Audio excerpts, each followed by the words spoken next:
Bismillahirrahmanirrahim. Alhamdulillahirabbil alamin wassalatu wassalamu ala sayyidina Muhammadin sayyidil anbiya wal mursalin wa khatamin nabiyyin wa ala alihi wa sahbihi ajma'in. Amma ba'du.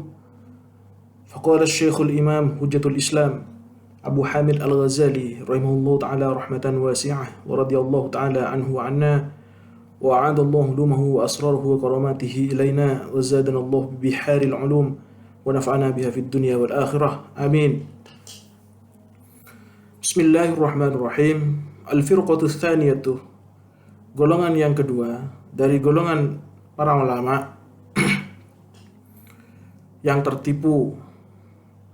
Wa firqatun ukhra ahkamul ilmah wal amal adh-dhahirah wa tarakul ma'asi adh-dhahirah wa ghafalu an qulubihim falam yamhu minha as-sifatil madhmumata inda Allah kal kibri wal riya'i wal hasadi wa talabi ar-riyasati wal 'ula wa iradati ath-thana'i 'ala al-aqrani wash syuraka'i wa talabi syuhrati fil biladi wal 'ibadi.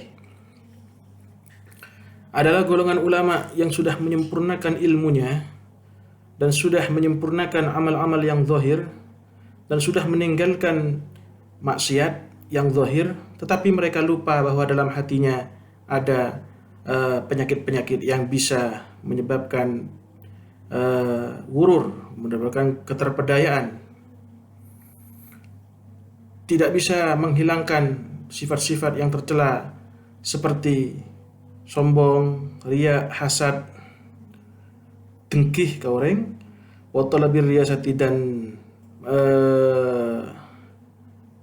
mencari kedudukan, wal ula ban pangkat seteki, wa iradati tsana'i 'alal aqrani dan mau terhadap apresiasi, alal aqrani di hadapan para kolega-koleganya, wasyuraka'i dan teman-temannya, wa talabis syuhrati dan ingin masyhur fil biladi wal ibadi, di antara negeri dan di depan para hamba Allah. Jadi mereka sudah menyempurnakan ilmu dan amal-amal yang zahir, sudah meninggalkan maksiat, tetapi tidak membersihkan hatinya. Dzalika ghururun sababuhu ghaflatuhum an qawlihi alaihi salatu wassalam ar-riya'u asyirkul asghar. Kesemuanya ini ghurur, keterpedayaan yang disebabkan oleh ghaflatuhum an qawlihi sallallahu alaihi wasallam ar-riya'u asyirkul asghar, disebabkan oleh mereka tidak memperhatikan atau lupa terhadap sabda baginda Rasulullah SAW bahwa riya itu adalah syirik yang kecil. Wa qawlihi sallallahu alaihi wasallam al-hasadu ya'kulul hasanati kama ta'kulun narul hataba. Sifat dengki, sifat iri hati itu akan memakan kebaikan-kebaikan, akan menghabiskan kebaikan-kebaikan sama seperti api melahap kayu. Wa qawlihi sallallahu alaihi wasallam hubbul mali wasyarafi yumbitanin nifaqah fil qalbi kama yumbitul ma'ul baqlah.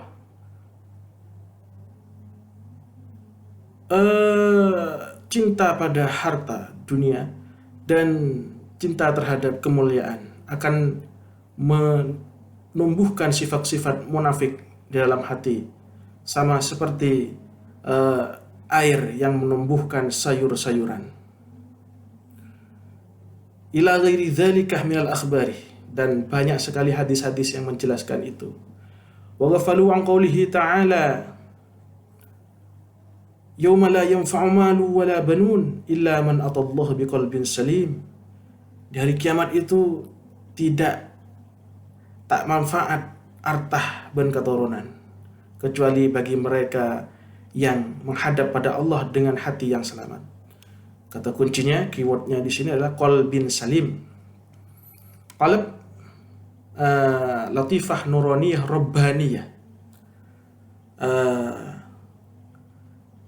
bukan bentuk fisik dari liver, bukan, tetapi hati adalah sesuatu yang tidak bisa dijangkau oleh mata, hanya bisa dirasakan, yang di dalam hati itulah tersimpan Rabbaniyah, sifat Rabbaniyah ruhaniyah yang selalu akan berhubungan langsung dari Allah Subhanahu wa taala dan bersifat rohani. Jadi hati manusia itu di dalam kitab Ihya Ulumuddin itu jelas lagi bahwa hati itu bukan hati yang bahasa Inggrisnya liver, bukan, yang untuk menyerap menetralisir racun benih, tetapi ateh yang dimaksud adalah ateh yang bukan dari alam dunia ini dibuatnya begitu, tetapi dari alam ruh. Dan hati yang selamat itu akan bermanfaat ketika kita akan menghadap Allah kelak di hari kiamat. Selamat dari apa? Selamat dari penyakit. Selamat dengan badan, selamat dari penyakit ketika didiagnosa oleh laboratorium di dokter dinyatakan sehat oleh surat keterangan sehat. Sama dengan hati itu akan kita bawa ke ulama-ulama yang ahli dalam mendeteksi penyakit hati.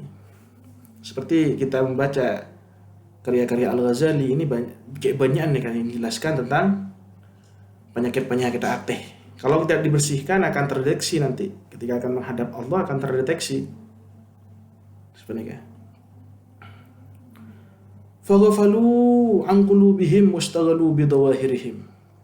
Mereka semua itu firqah, golongan ulama yang kedua itu lupa pada hatinya dan mereka hanya disibukkan untuk ngurusi lahiriah saja. Wa man la yusaffi qalbahu la tasihhu ta'atuhu. Padahal orang yang tidak bisa memurnikan hatinya dari sifat-sifat tercela tidak dianggap sah taatnya secara hakikah. Meskipun secara fikih ya kalau sudah sholat ya sudah sah, sholatnya sudah kena syarat dan rukunah, kira akan sah. Tapi apakah itu diterima oleh Allah, dikabul oleh Allah? Ya itu pertanyaan lain. Dan Al-Ghazali mengibaratkan orang-orang golongan kedua ini, wa yakunu kamaridin dhahara bihil jarbu. Jarabu. Wa yakunu kamaridin kamaridin dhahara bihil jarabu. Mereka ini firqah tsaniyah ini adalah golongan ulama yang sama seperti orang sakit kudis, sakit koreng yang dari Madura, kudis. Fa'amarahu at-tabibu bit-tila'i wa syurbid dawa'i. Dan ketika dibawa ke dokter menyatakan harus dikasih obat minyak dan harus minum obat pil atau obat-obat lain yang harus dikonsumsi lewat mulut. Fastaghala bit-tila'i wa taraka syurbad dawa'i. Kan tetapi mereka ini hanya mengoleskan minyaknya saja, salepnya saja yang dioleskan, tetapi obatnya tidak diminum. Fa'azalah ma bidhahirihi. Lalu yang hilang apa? Yang hilang adalah yang nampak saja. Korengnya bisa hilang, kudisnya bisa hilang. Walam yuzil ma bibatinihi. Dan mereka ini tidak menghilangkan penyakit-penyakit yang di bawah kulit itu. Wa aslu ma ala zahirihi mimma fi batinihi. Sedangkan padahal asal muasal dari timbulnya kudis tadi adalah penyakit yang timbulnya dari dalam kulit. Fala yazalu jarabuhu yazdadu abadan mimma fi batinihi. Fala yazalu jarabuhu yazdadu. Kudis itu akan tetap bertambah selamanya. Mimma fi batinihi. Kenapa? Karena yang memunculkan gatal-gatal, kudis, ban koreng tadi adalah penyakit bisa timbul dari dalam. Ya harus minum obat. Obat untuk obat dalam. Obat yang dikonsumsi, dimasukkan ke dalam tubuh. Fakadzalika al-khaba'ithu idza kanat kaminatan fil qalbi yadhharu atharuha 'ala al-jawarih. Seperti itu juga sikap-sikap tercela, sifat-sifat tercela. Ketika tersembunyi dalam hati, maka akan nampak asarnya, akan nampak pengaruhnya terhadap lahiriah kita. Falau zalah ma fi batinihi istaraha adh-dhahiru. Seandainya penyakit itu dihilangkan dari dalam, maka lahiriah kita itu akan bisa sembuh gitu. Ini ulama-ulama golongan yang kedua yang tertipu, hanya sibuk dengan hal-hal luar saja, tidak berjalan-jalan memeriksa terus terhadap kondisi batinnya. Lalu golongan yang ketiga adalah al-firqatus tsalitsatu. Golongan yang ketiga, firqatun ukhra allamu hadhil akhlaq. Dan golongan yang ketiga adalah orang-orang ulama yang mengajarkan akhlak yang seperti ini. Wa'allamu annaha madhmumatun min wajhi syar'i illa annahum li'ujbihim bi anfusihim yadhunnuna annahum munfakkuna. Dan mereka mengajarkan bahwa sifat-sifat yang ada dalam hati yang tercela itu ada dan harus dibersihkan. Tetapi mereka menyangka bahwa mereka dengan mengajarkannya itu sudah terbebas dari hati. Seperti Tenggole misalkan ngajar lagi nikah belum tanto terbebas dari hal-hal yang seperti itu. Apalagi cuma membacakan gitu, membacakan kitabnya Al-Ghazali. Wa annahum arfa'u indallahi min ayyabtaliyahum bidzalika. Wa innama yabtali bihil awamu duna man balagha mablaghahum fil ilmi. Dan mereka menyangka bahwa mereka itu sudah mencapai derajat yang tidak akan pernah diberi cobaan oleh Allah dengan cobaan penyakit hati ini. Dan mereka menyangka bahwa penyakit-penyakit hati panikah kun dapat ada orang awam yang tidak mengetahui cara mendeteksi dan menyembuhkannya. Fa'amahum fa'innahum a'dhamu indallahi min ayyabtaliyahum.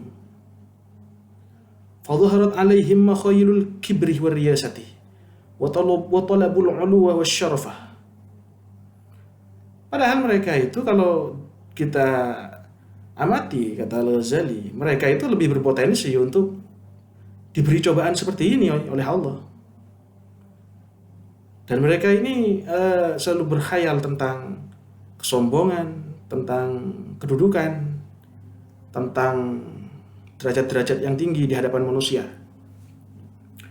Wa ghururuhum annahum dhannu dzalika laysa takabburan wa innama huwa 'izzud dini wa idharun li syarafil ilmi wa nusratid dini. Wa ghafalu an farhi iblis bihi wa nusratin nabi sallallahu alaihi wasallam. Wa nusratun nabi sallallahu alaihi wasallam limadha kanat wa bimadha arghama al-kafirina. Dan mereka menyangka ketertipuan mereka itu disebabkan karena mereka menyangka bahwa mereka ini menyangka bahwa ketika mengajarkan dan mereka merasa terbebas dari penyakit hati ini, Mereka menyangka itu bukan sombong, tetapi itu adalah kemuliaan ilmu, kemuliaan agama, kemuliaan Islam, begitu. Karena mereka sudah merasa dia sudah berislam betul, gitu. Dan mereka lupa bahwa yang seperti itu akan membuat setan, iblis itu bergembira. Begitu. Dan mereka juga lupa nusratun Nabi sallallahu alaihi wasallam limadha kanat wa limadha arghamal kafirin. Mengapa Rasulullah itu selalu ditolong oleh Allah dan mengapa orang kafir itu selalu direndahkan. Begitu.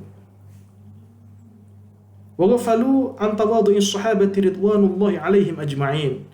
Dan mereka juga lupa pada sikap tawaduknya para sahabat Rasulullah SAW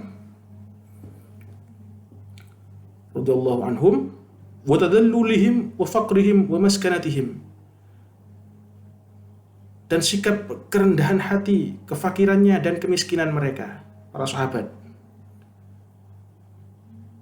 Hatta utiba Umar radhiyallahu anhu fi badadatihi 'inda qudumihi ila asy-Syam faqala inna qaumun azzana Allahu bil islami wa la natlubul izzata fi ghairihi. Mereka lupa bahwa para sahabat Nabi itu selalu rendah hati, tidak mengatasnamakan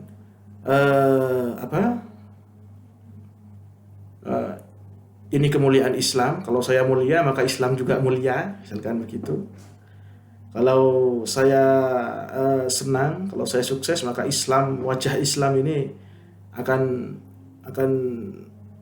nampak hebat, begitu. Padahal apakah dia mewakili Islam betul? Belum tentu juga. Dan mereka lupa bahwa ada Sayyidina Umar radhiyallahu anhu ketika berpakaian lusuh datang ke negeri Syam. Sayyidina Umar berkata bahwa inna qaumun azzanallahu bil Islam wala natlubul izzata fi ghairi. Kami adalah orang-orang yang dimuliakan Allah dengan agama Islam.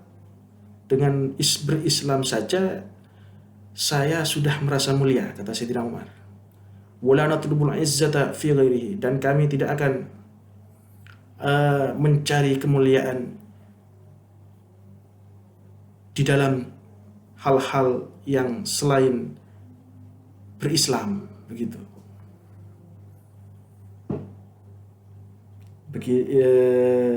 Itu sahabat Rasulullah semuljah yang sudah dijamin, digaransi oleh Allah masuk surga, masih berkata begitu, masih berpakaian lusuh,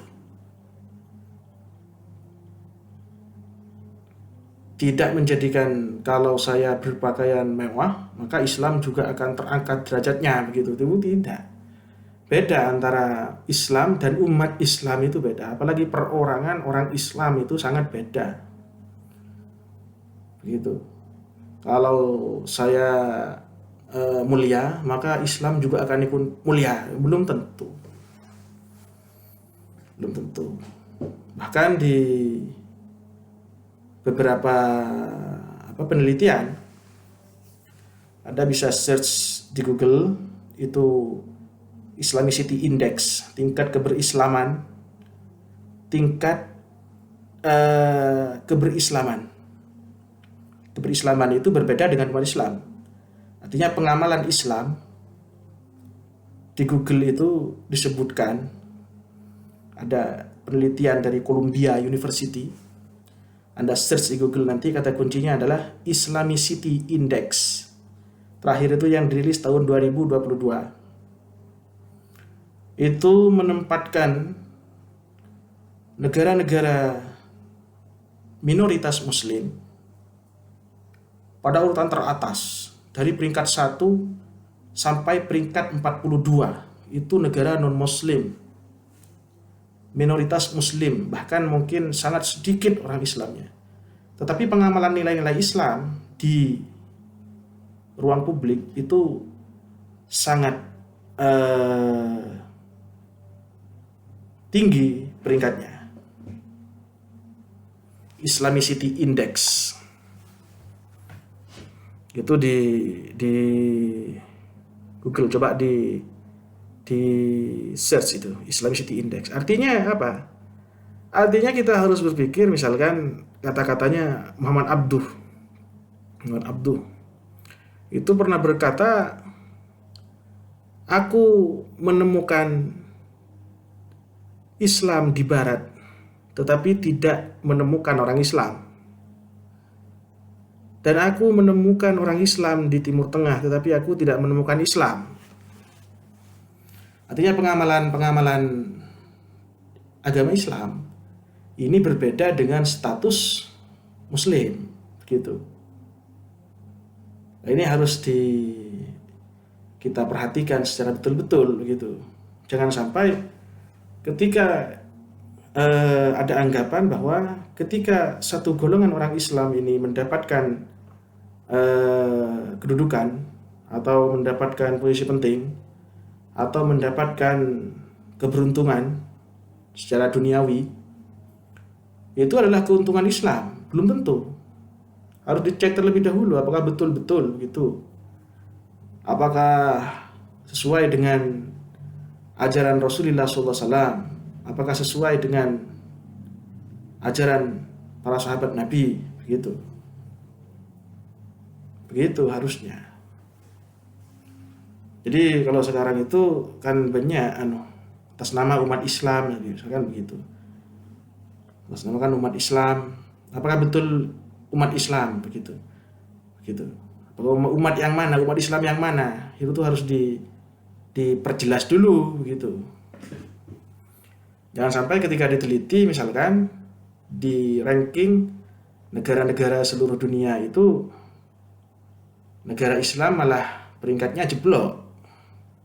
Bayangkan dari 200 sekian negara itu ranking 1 sampai ranking 42 itu diisi oleh negara-negara yang kita bilang negara kafir dalam hal pengamalan nilai-nilai Islam di ruang publik. Anda bisa search nanti itu Islamicity Index, indikatornya banyak sekali itu. Terutama penyelenggaraan pemerintahan yang baik, ekonomi yang berkeadilan. Itu kita jeblok itu. Asli jeblok sekali negara-negara Islam itu. Malah yang dianggap dalam penelitian itu dianggap menyelenggarakan nilai-nilai Islam itu malah negara-negara yang sering kita bilang kafir, gitu.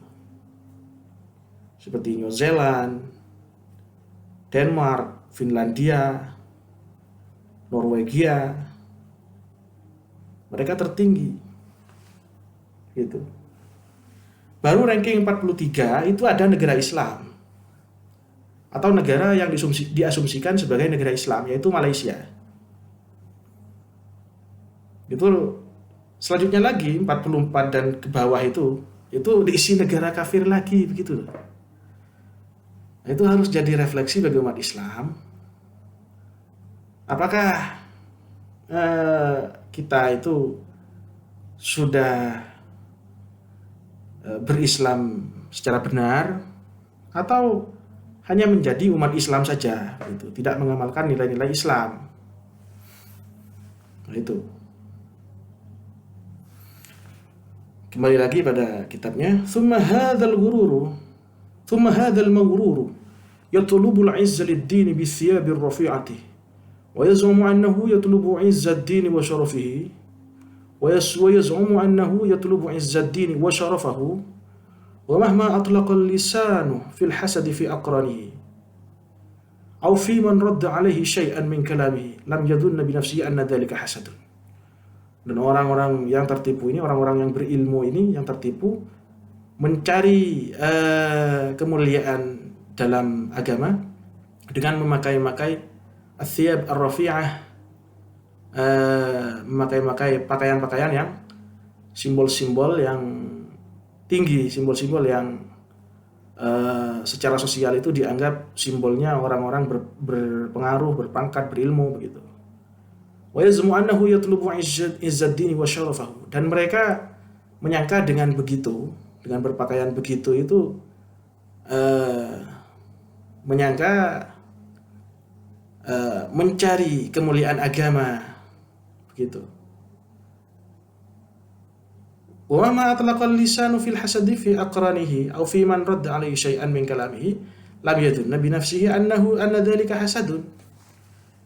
Dan ketika mereka mengucapkan dengan lisannya tentang label dengki pada seseorang, misalnya, oh orang itu dengki, aw fi man radda alaihi syai'an, atau ketika seseorang itu men-challenge mereka, ada seorang yang men-challenge mereka, yang menolak mereka, min kalami, radda alaihi syai'an min kalami, ketika mereply, ada orang yang mereply, berkomentar terhadap dawuh-dawuh mereka, dan kemudian mereka bilang, oh Anda ini kok bilang begitu, Anda ini hasad ya pada saya, begitu. Lam yadunna bi nafsihi anna dzalika hasadun. Mereka tidak menyangka bahwa dengan perkataan bahwa wah ini dengki pada saya orang ini, nah itu hasad juga begitu. Ucapan yang begitu itu adalah indikator hasad juga gitu. Anda iri ya pada saya, kok Anda mereply saya, berkomentar begitu tentang saya gitu. Wa yaqulu innama huwa ghadabun lil haqqi wa raddun 'alal mubtili fi 'udwanihi wa dhulmihi. Dan mereka berkata, orang-orang yang dan dia berkata bahwa perkataan bahwa dia orang yang men-challenge dia itu hasad pada dirinya, itu perkataan itu adalah sebuah kemarahan terhadap atas nama kebenaran, waraddun 'alal mubtili fi 'udwanihi wa dhulmihi, dan penolakan terhadap orang yang membatalkan atau memusuhi kebenaran dan menzalimi kebenaran. Di atas nama kebenaran, atas nama hak, mereka itu ketika direply, ketika dikritik, itu akan berkata, innama huwa ghadabun lil haqqi wa raddun 'alal mubtili fi 'udwanihi wa dhulmihi. Saya berkata begitu pada orang yang mereply saya itu karena untuk mempertahankan kebenaran dan untuk menolak orang-orang yang membatalkan atau memusuhi kebenaran. Nah, repot ini kalau sudah mengatasnamakan kebenaran begitu. Kebenaran yang mana begitu? Ya harus refleksi begitu, berjalan-jalan pada diri sendiri. Itu yang paling utama begitu ya, Murad Al-Ghazali.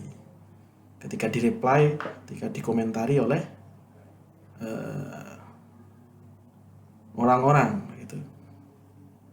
Wa hadza mawrurun, dan orang ini mawrur, terpedaya gitu.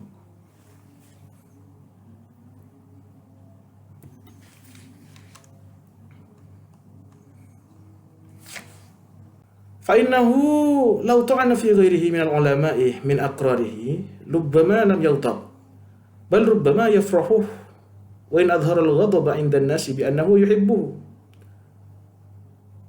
وربما يظهر العلم ويقول ورضي به أن أفيد الخلق وهو هراء لأنه لو كان غرضه صلاح الخلق la habbah salahahum ala yadi ghairihi mimman huwa mithluhu aw fawqahu.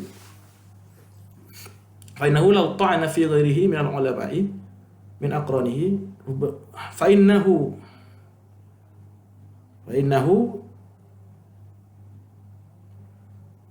law tu'ina fi ghairihi min al-ulama'i law tu'ina fi ghairihi minal ulama'i min aqranihi rubbama lam yaghdab. Mereka ini ciri-ciri lain dari Al-Ghazali, fa innahu law tu'ina fi ghairihi minal ulama'i min aqranihi rubbama lam yaghdab. Ketika ada orang dari golongan ulama itu dihujat, mereka terkadang tidak marah, hatinya tidak marah. Rubbama yafrahu wa in adhara al-ghadaba inda an-nasi bi annahu yuhibbu. Bahkan terkadang mereka ini senang, wah saingan saya ini dihujat gitu, hilang saingan satu gitu, saingan saya ini dihujat, berarti saya ini bisa lebih leluasa dalam mempengaruhi umat gitu. Meskipun mereka itu menampakkan kemarahan ketika ada ulama yang dihujat, padahal hatinya itu senang karena saingannya hilang satu begitu. Warubbama yudhirul ilmah, dan terkadang mereka menampakkan ilmu mereka, wa yaqul gharadi bihi an ufidal khalqah. Saya itu memarahi dia, melabeli hasad pada orang yang mereply saya itu, yang menentang saya, supaya umat ini bisa mengambil faedah dari saya gitu. Karena yang saya ucapkan ini kebenaran gitu, misalkan begitu. Wa huwa huraun, dan ini omong kosong kata Al-Ghazali. Lau kana gharaduhu salahal khulqi la habba salahum ala yadi ghairihi. Karena seandainya dia berpikir adil bahwa tujuan dia itu adalah kebaikan umat, maka umat itu bisa diperbaiki oleh siapapun, dan ketika diperbaiki dan ketika umat itu dibuat baik oleh orang lain, mereka ya nggak usah dengki, nggak usah menyimpan dengki di dalam hati begitu. Ya terima saja, toh umat itu oleh Allah, siapapun yang disuruh ngurus umat kan urusan Allah begitu. Umat bisa mendapatkan hidayah dari seseorang, itu kan urusan Allah, bukan urusan dia, karena dia tidak memonopoli hidayah begitu. Nah ini mimman huwa mithluhu aw fawqahu, dari yang sepadan dengan dia, yang selevel dengan dia, ataupun orang yang lebih levelnya di atas dia begitu. Umat bisa baik. Kalau misalkan umat bisa baik di tangan orang lain, ya kenapa tidak begitu kata Al-Ghazali. Jangan sampai ulama-ulama itu umat itu harus baik di tangan dia begitu. Ini ghurur kata Al-Ghazali kalau sampai ada perasaan-perasaan yang seperti itu. Dzalika qala innama gharadi an anfa'al muslimin wa an arfa'anhum ad-dararah wa huwa maghrurun. Dzalika qala, orang-orang yang seperti itu berkata bahwa saya ini mau mengatur umat supaya ilmunya bermanfaat, supaya mereka tidak men-challenge saya, tidak mereply saya begitu, dengan kata-kata yang merendahkan begitu. Oh ya, dia kalau di-challenge oleh siapapun ya harusnya jawab begitu. Atau kalau di-challenge oleh orang yang tidak tahu ya nggak usah jawab, kan begitu. As-sukut alal jahil jawab, kan begitu. Ya kalau bukan orang yang jahil yang men-challenge, mereply atau berkomentar atau menolak pendapatnya, ya dijawab gitu. Dan mereka juga berdalil bahwa gula ini bahaya umat montek sepenikah. Karena umat ini kan nyimpen dengki kaum lamaan sebenarnya. Padahal ya cuman di challenge oleh satu orang dan dia saja yang kena challenge begitu. Nggak usah lah mengatasnamakan semua ulama, semua umat, semua orang Islam, nggak usah. Gitu. Kalau begitu ya wahuwa maghrurun, kata Al-Ghazali. Walau kana gharaduhu dzalika fariha bihi idza jara ala yadi ghairihi. Walau ra'a man huwa mithluhu inda sultani yashfa'u fi ahadin yaghdabu.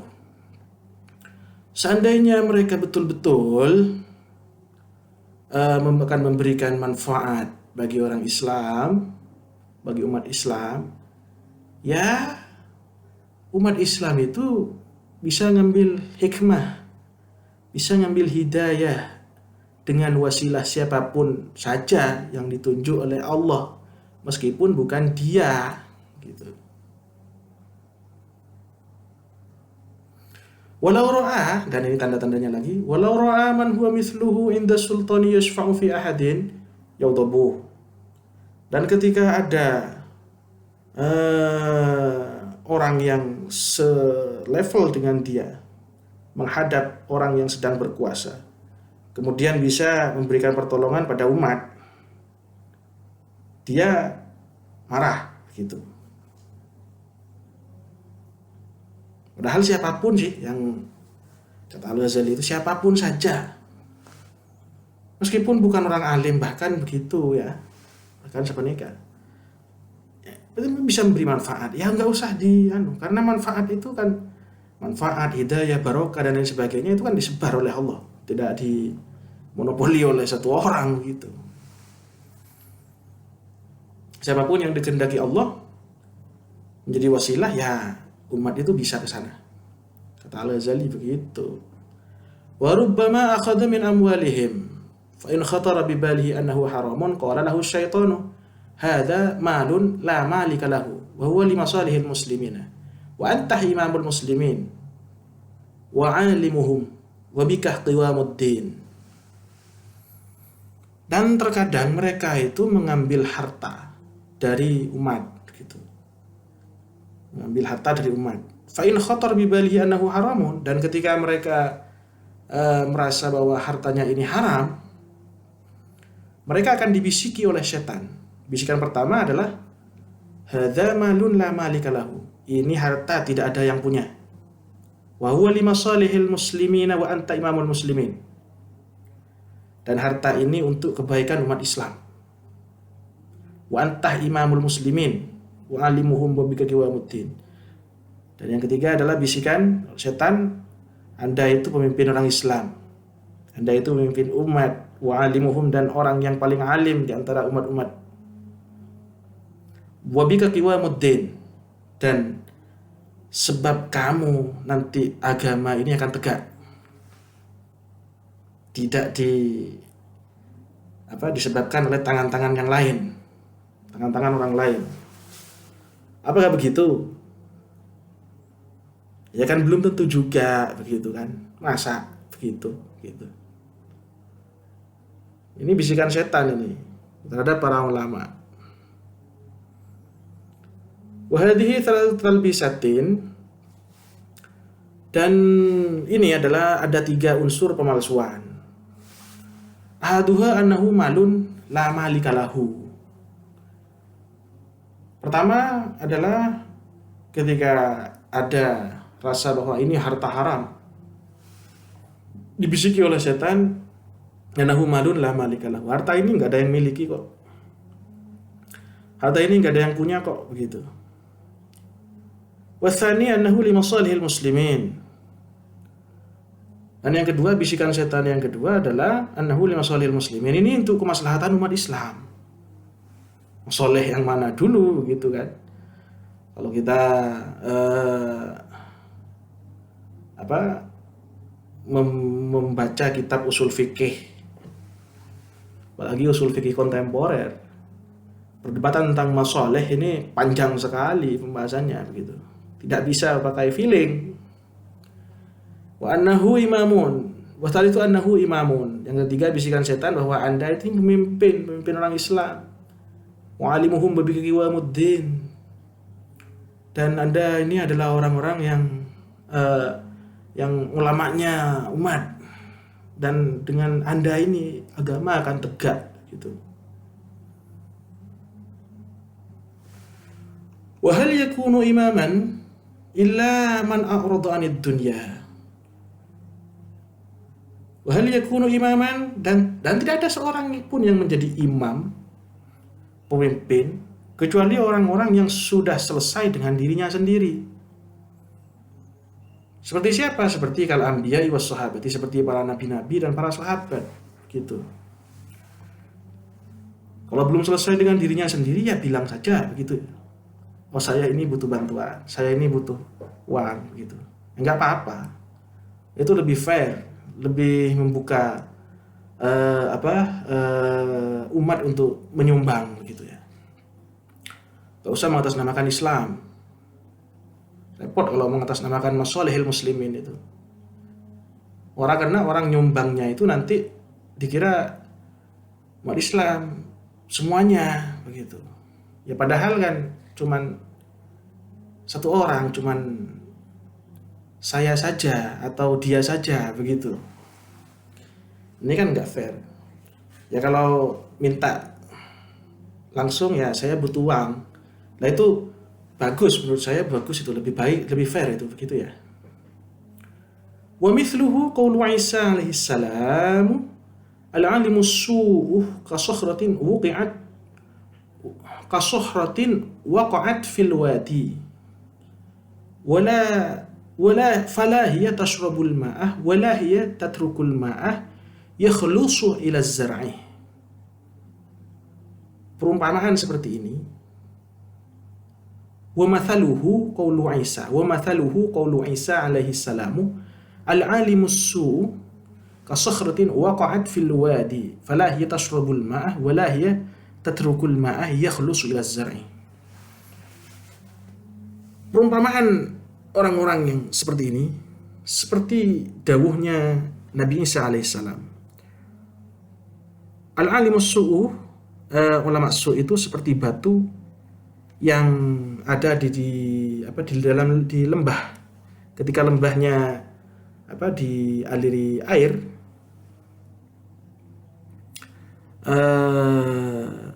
fala hiya tashrubul ma'ah, tidak akan menyerap air, wala hiya tatrukul ma'ah yakhlusu ila zar'i, dan dia tidak akan membiarkan air melewatinya sehingga bisa menjadi irigasi ke lahan pertanian gitu. Kasohratin, seperti batu besar yang ada di dalam lembah, ya kan tidak bisa menyerap air, tidak. Kemudian bisanya cuma jadi penghambat kemajuan begitu. Cuma jadi beban begitu. Ini kutipan dari Nabi Isa alaihissalam. Tidak bisa menjadi irigasi kecuali ditata, itu bisa jadi irigasi itu ya. Ditata, kemudian dikasih tembok, dialirkan ke sawah-sawah, bisa jadi irigasi ke lahan pertanian. Wa asnafuru riha ahlil ilmi kathiratun, dan golongan-golongan yang tertipu dari golongan orang yang berilmu itu banyak sekali, banyak loh gitu.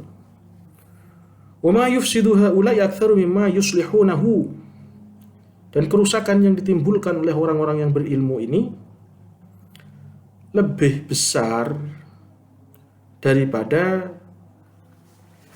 maslahah yang ditimbulkan. Kalau sudah orang berilmu ini maghrur, tidak lurus, maka karena dia orang berilmu, maka mudaratnya lebih besar daripada maslahahnya begitu. Apakah ini larangan untuk jadi orang berilmu? Tidak. Jadilah orang yang berilmu, tapi harus mendeteksi diri sejak dini, secara terus-menerus gitu. Apakah ini ada penyakit hati atau bagaimana begitu ya. Supaya tidak jadi beban seperti batu besar di jurang, ketika ada air ya jadinya cuman menghambat air itu, menyerap ya tidak, mengalirkan air ke ladang pertanian ya tidak juga gitu. Ya, jadinya cuman jadi penghalang saja. Gitu. Ini kalau bicara maslahah ini jelimet sekali ini ya. Bisikan-bisikan setan annahu limasalihil muslimin. Harta itu untuk kebaikan orang Islam. Maslahah-maslahah yang mana begitu. Banyak sekali penjelasan-penjelasannya. Sekarang eranya para usuliyin itu membahas tentang ini gitu. Dan perinciannya banyak sekali, tidak bisa hanya memakai feeling saja gitu. Sebenarnya tidak bisa memakai feeling. Al-firqatur rabi'atu firqatun ukhra ahkamul ilmah wa tahharul jawariha wa zayyanuha bit-ta'ati wajtanabu dhahiral ma'asi wa tafaqqadu akhlaqan nafsi wa sifatil qalbi ar-riya wal hasadi wal kibri wal hiqdi wa talabil 'uluwi wa jahadu anfusahum fit tabarri minha wa qala'u min al-qalbi manabitaha al-jaliyata al-qawiyata ولكنهم مغرورون إذ بقي في زوايا القلب بقايا من خفايا مكايد الشيطان خبايا خدع النفس مع دق وغمض والله تعالى أعلم. إلى حضرة النبي المصطفى سيدنا محمد صلى الله عليه وسلم وإلى حضرة الإمام مجد الإسلام أبي الغزالي الفاتحة. أعوذ بالله من الشيطان الرجيم بسم الله الرحمن الرحيم الحمد لله رب العالمين الرحمن الرحيم مالك يوم الدين إياك نعبد وإياك نستعين اهدنا الصراط المستقيم صراط الذين أنعمت عليهم غير المغضوب عليهم ولا الضالين آمين.